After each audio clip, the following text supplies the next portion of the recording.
What if rejection isn't what holds you back, but what's keeping everyone else out of your way? What if the people you admire aren't fearless?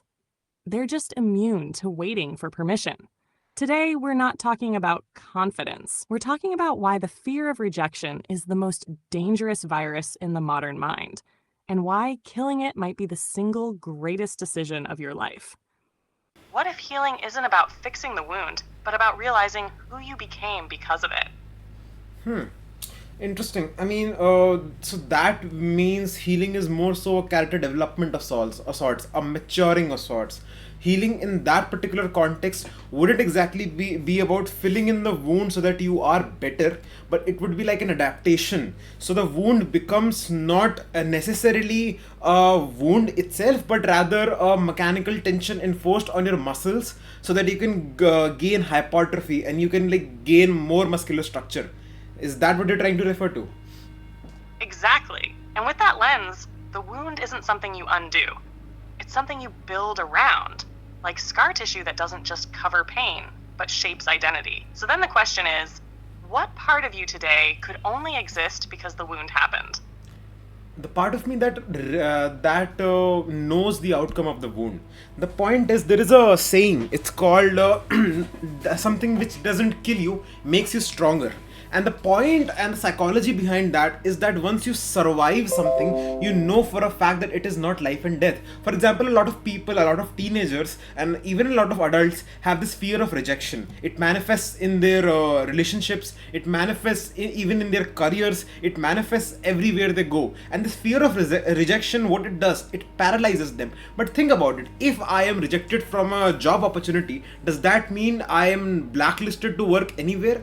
If a woman or a man rejects me that I'm trying to approach, does that mean that I am unlovable entirely and I shouldn't try? The point is, once I do survive that initial rejection, that gives me the drive to want to do it again and again and again and again. And it's like a machine gun thing. We all want to be snipers. We all want to just shoot something and in one shot get the head clean off. But the point is, life isn't about sniping. It's only when you miss a shot and you see you have limitless bullets remaining and that nothing changed about it, the target is still there, that you can start your machine gun fire. And that increases the odds and the probability of success, because you won't score until you take a shot. And that's the paradox most people never break through. They treat failure like a finite resource, as if rejection uses them up. But in truth, it's the not trying that bleeds you out slowly. So here's the follow-up.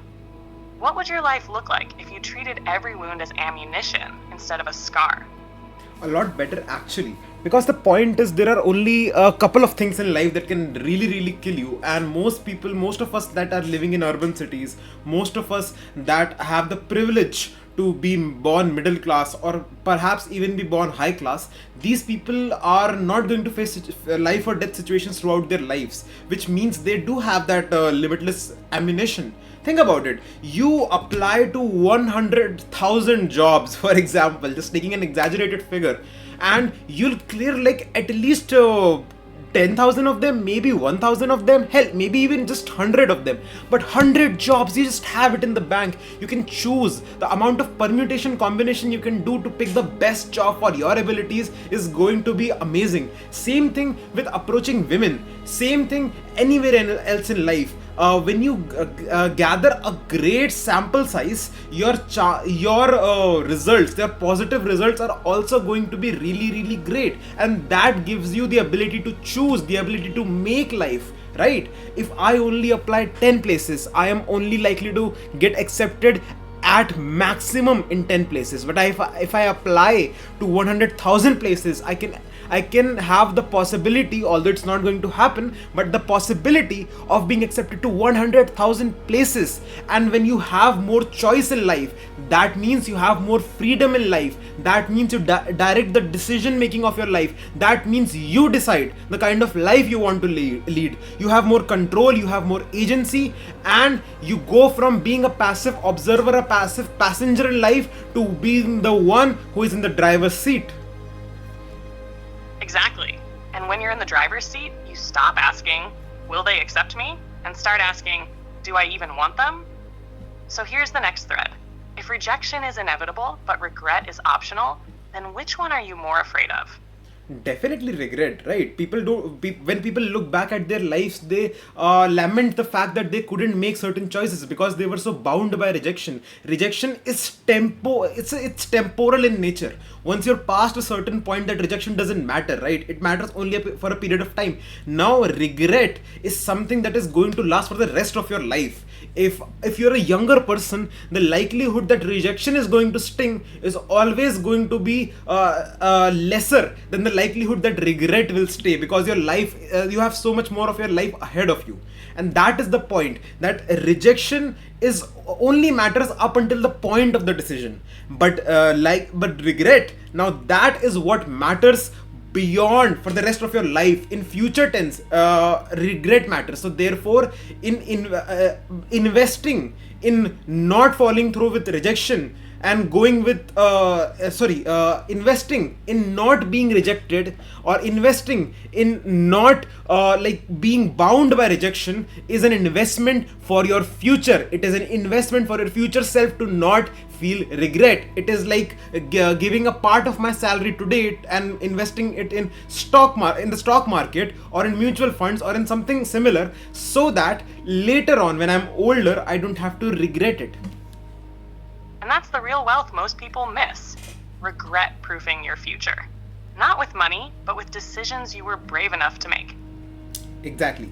And then goes a deeper point. So this is just the point of view of a singular individual. If you consider yourself the only player in this game of life, but there are other people also, and now it is where it gets even more spicy. So think about it. I am also playing against people, most of what people are bound by rejection. These are people who are going to stop making choices because they fear rejection. People who are going to be paralyzed at opportune moments, and you can take advantage of that. It's a multiplayer game. It's a ranked multiplayer game. That is what life is. So when you know for a fact that there will be situations where people will get paralyzed because they fear rejection, and you have made your mindset into one that does not want future regret, who does not care about rejection, who's going to take all of his chances, you know how exponentially you're going to evolve. It's like if I was going to get 100% benefit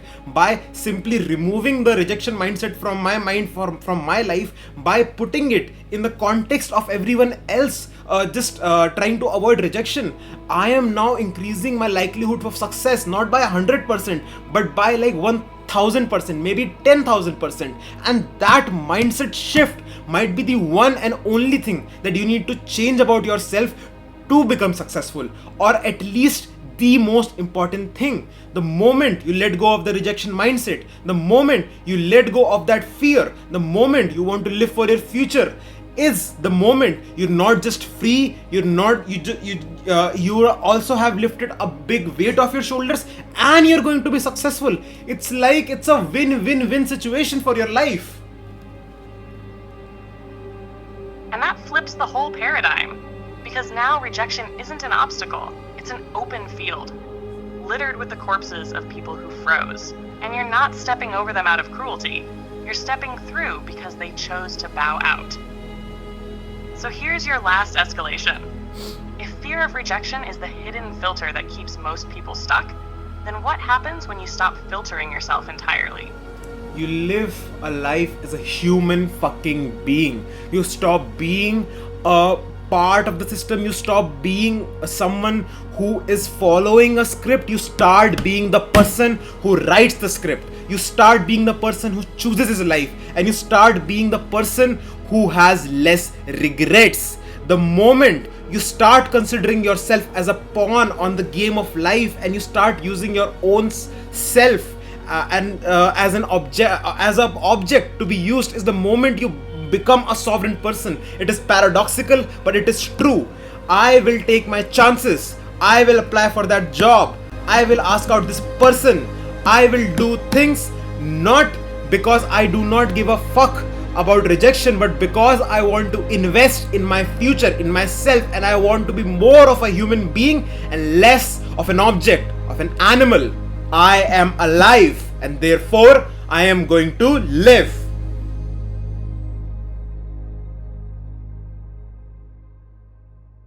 What started as a conversation about healing became something much sharper, a dismantling of the rejection myth. Rejection isn't danger, it's camouflage for comfort zones. And Pri just tore the illusion wide open. If you want to live without regret, you don't need a new script. You need to stop following the old one, because the moment you act, not perfectly but freely, you stop being just a player and start being the game. Patterns are everywhere.